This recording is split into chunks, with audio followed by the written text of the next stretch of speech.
یہاں تک ارشاد فرمایا کہ جب تک اپنی جان سے بھی زیادہ، دنیا میں انسان کو اپنی جان سے زیادہ کوئی چیز پیاری نہیں ہوتی. اگر اللہ ماشاءاللہ تو کبھی تو نہیں کہتا، لیکن اگر دو بھائی ہوں اور ایک بھائی کو یہ محسوس ہو جائے کہ ہم دونوں میں سے کسی ایک کو مرنا ہے تو ہر ایک کوشش کرے گا کہ یہ مر جائے اور میں بچ جاؤں. ایسا ہے کہ نہیں ہے؟ اگر حالانکہ باپ اور اولاد کا رشتہ، ماں اور اولاد کا ایک رشتہ ایسا ہوتا ہے کہ باپ اور ماں ایک ایسی چیز ہے، صرف وہ یہ چاہتے ہیں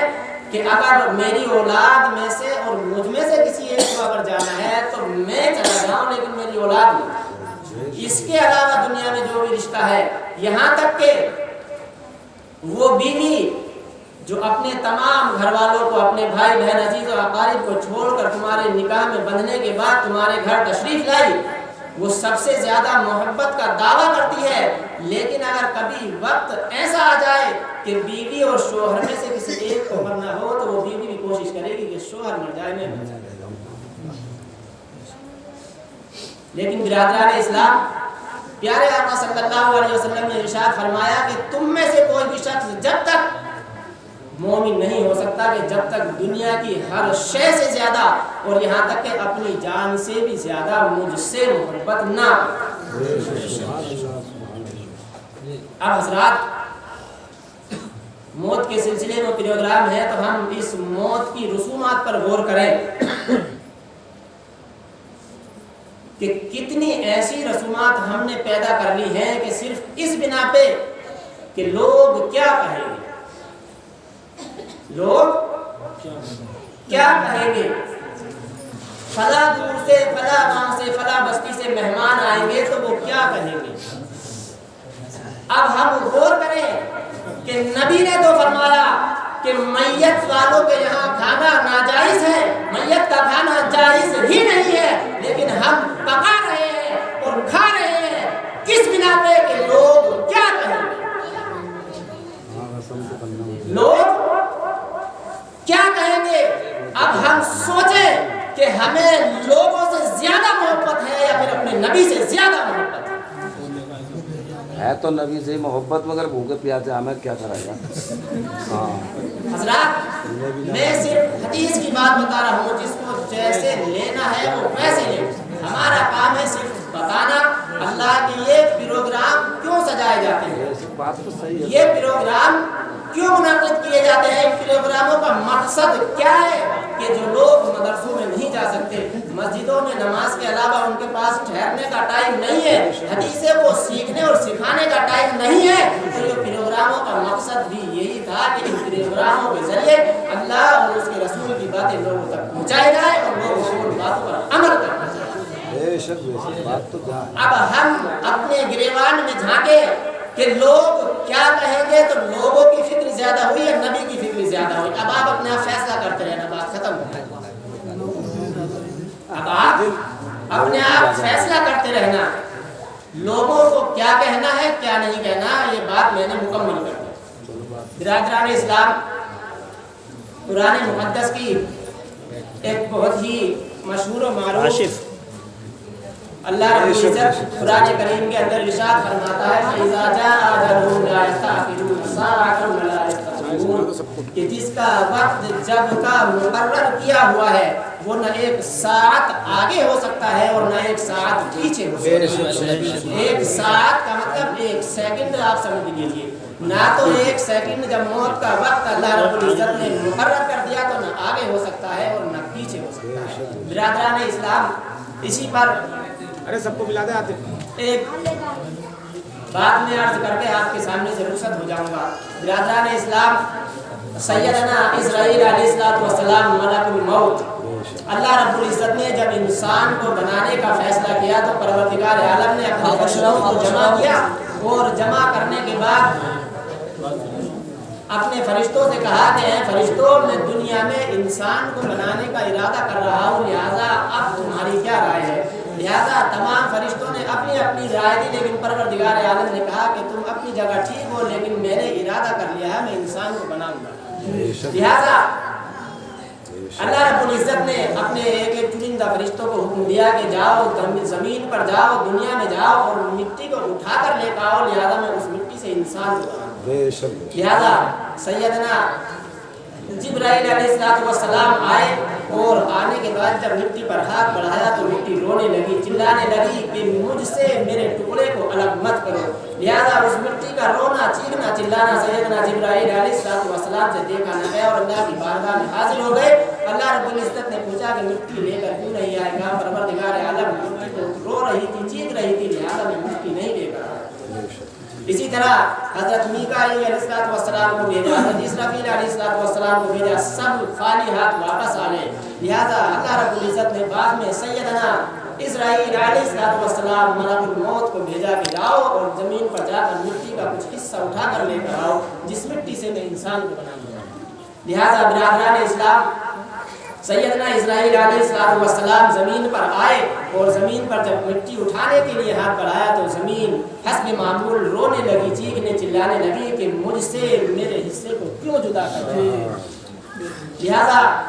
اسرائیل علیہ السلام نے سوچا کہ اللہ نے حکم دیا ہے، کوئی روئے، چیخے یا چلائے، مجھے اللہ کے حکم کو پورا کرنا ہے۔ لہذا آپ مٹی کو لے گئے اور اللہ رب العزت کی بارگاہ میں حاضر کر دیا، اور حاضر کرنے کے بعد اللہ رب العزت نے پوچھا، اے اسرائیل تم یہ بتاؤ کہ یہ اور فرشتے بھی گئے تھے، مٹی کو اٹھانے کی کوشش کی لیکن مٹی کا رونا چیخنا دیکھ کر واپس آ گئے، تم جب گئے تو تم واپس کیوں نہیں آئے؟ کہا پروردگار عالم تیرا حکم تھا، کوئی کچھ بھی کہے لیکن تیرا حکم ماننا تھا، میں تیرے حکم کے مطابق مٹی لے آیا ہوں۔ المختصر برادران اسلام، اللہ رب العزت نے انسان کو بنا دیا اور دنیا میں انسان نسل در نسل آگے بڑھتا رہا۔ لہذا برادران اسلام کافی عرصہ دراز کے بعد کوئی فرشتوں کی ٹولی اللہ رب العزت کی بارگاہ میں جمع تھی اور حضرت اسرائیل علیہ السلام بھی موجود تھے۔ اللہ رب العزت نے حضرت اسرائیل علیہ السلام سے دریافت کیا، حالانکہ اللہ رب العزت تو ہر شے کا مالک ہے، عالم الغیب والشہادہ ہے، سب کچھ جانتا ہے، لیکن فرشتوں کو بتانے کے لیے اور انسانوں کو سمجھانے کے لیے اللہ رب العزت نے ملک الموت سے پوچھا کہ تم ابتدائے دنیا سے لے کر آج تک لاکھوں یا کروڑوں انسانوں کی روح نکال چکے ہو، لوگوں کو موت کے گھاٹ اتار چکے ہو، کیا کبھی تمہاری زندگی میں ایسا وقت آیا کہ کبھی کسی کی روح نکالنے کا حکم میں نے تمہیں دیا ہو اور تم کو اس پر رحم آیا؟ کہا پروردگار عالم، ہاں میری زندگی میں دو وقت ایسے آئے کہ جب تو نے حکم دیا کہ جاؤ اس شخص کی روح کو قبض کر لو، تیرا حکم تھا، روح میں نے قبض بھی کی، اس کو مارا بھی، لیکن مجھے خیال ضرور آیا تھا کاش اس کو اس وقت موت نہ دی جاتی۔ کہا وہ کون سے دو وقت تھے؟ کہا پروردگار عالم، ایک کشتی سمندر کے اندر، دریا کے اندر سفر کر رہی تھی، لہذا اچانک ایک زوردار طوفان آیا اور طوفان ایسا آیا کہ وہ کشتی پھٹ گئی، ٹوٹ گئی اور اس کشتی میں بیٹھے ہوئے لوگ ادھر ادھر ہو گئے، سب بکھر گئے، کون مرا، کون جیا، کون کہاں کہاں چلا گیا، لیکن پروردگار عالم اس کشتی کا ایک پٹلا، ایک تختہ اس انداز میں ٹوٹا کہ اس تختے پر ایک حاملہ عورت تھی جو ان قریب ایک بچے کو جنم دینے والی تھی، ایک بچہ اس عورت کے حمل سے، اس عورت کے شکم سے پیدا ہونے والا تھا۔ لہذا پروردگار عالم، اور وہ وقت بھی آیا کہ اسی سمندر کے اندر جہاں دور تک نہ کوئی انسان تھا، نہ کوئی چرند تھا، نہ کوئی پرند تھا، نہ دور دور تک ساحل سمندر نظر آ رہا تھا، لیکن اسی تختے پر اس عورت نے ایک بچے کو جنم دیا۔ لہذا پروردگار عالم، تیرا حکم ہوا کہ اے اسرائیل جاؤ اور اس عورت کی روح کو قبض کر لو۔ پروردگار عالم، میرے دل میں خیال آیا کہ سمندر ہے، سمندر کے اندر یہ ایک تختہ ہے اور اس تختے پر یہ عورت اس بچے کو جنم دے چکی ہے، دور دور تک نہ کھانے کا انتظام ہے، نہ پینے کا انتظام ہے، نہ سونے کا، نہ کپڑے کا، کسی چیز کا کوئی انتظام نہیں ہے، اور دور دور تک ساحل بھی نظر نہیں آ رہا ہے، لہٰذا تو نے حکم دیا کہ اس عورت کی روح کو قبض کر لو۔ پروردگار عالم، مجھے اس وقت اس